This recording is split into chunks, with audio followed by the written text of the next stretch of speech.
I'm Gracie Hetzel. I'm a sophomore in the Honors College, and I'm a politics, philosophy, and economics major and a psych minor, and a great books minor.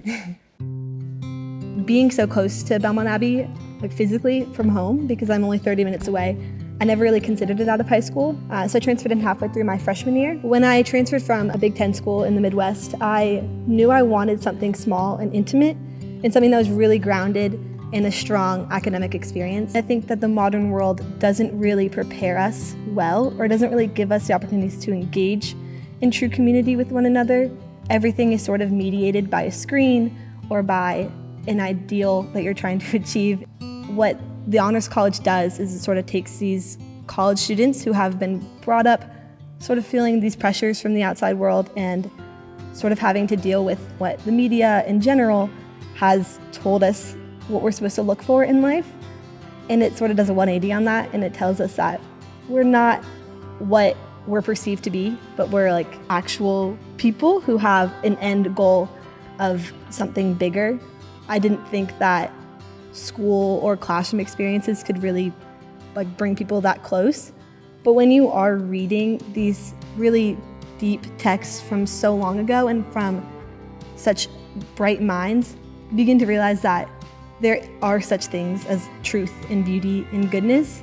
And you sort of realize that if those are true things, then you sort of have to chase after those. When you're experiencing them in the classroom daily with the same people, it begins to bring you closer than ever before because you're all aiming towards the same thing. You're walking around campus and you're drawing out that conversation about what it means to live virtuously. And I think that creates the most true community of friendship. And I found a very transformative home here that when I go home for a school break, I find myself really missing that true connection with my classmates and with my teachers because I think it's really rare and I think it's hard to find anywhere else. So this semester is the first semester I've gotten to work with all three of the Honors College professors. So I have Dr. Wysocki, Dr. Wren, and Dr. Basil. They are the most incredible people I've ever met.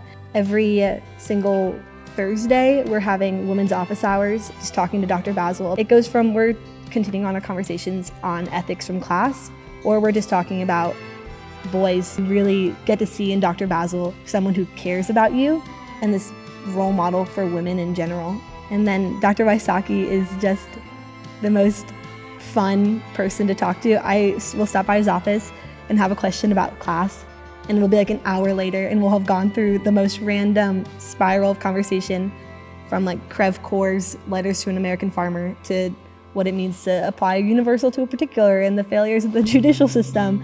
And Dr. Wren is the funniest person I know. Like I will sit in class and just laugh, and he has to stop and tell me to stop laughing because he can't continue teaching.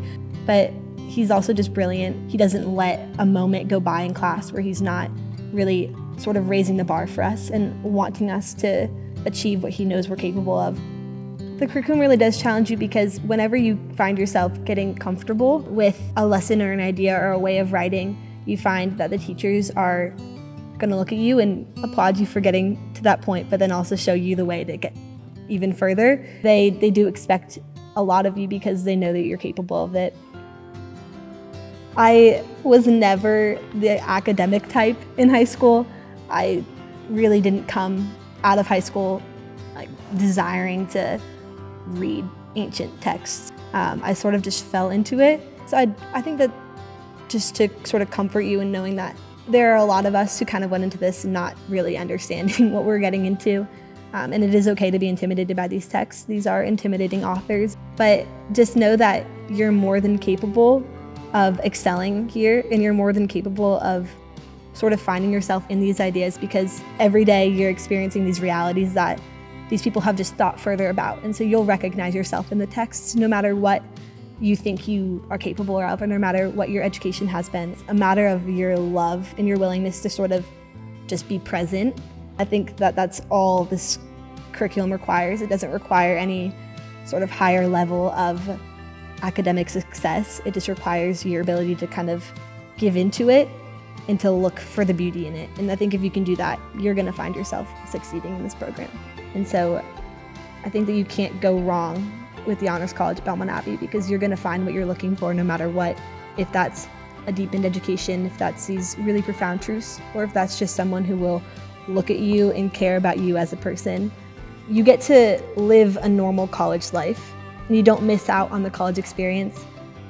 You just get an additive to it. You just sort of get this further deepened education on it, but you still get to, I'm on a sports team, you can pick your major, you can pick a minor that's different, and you can sort of use these ideas in the Honors College and build upon them and allow them to become your own. And I remember like a month in, I was talking to my dad on the phone, and he was just like, so you like it? I was like, I think I do. I think I really like it.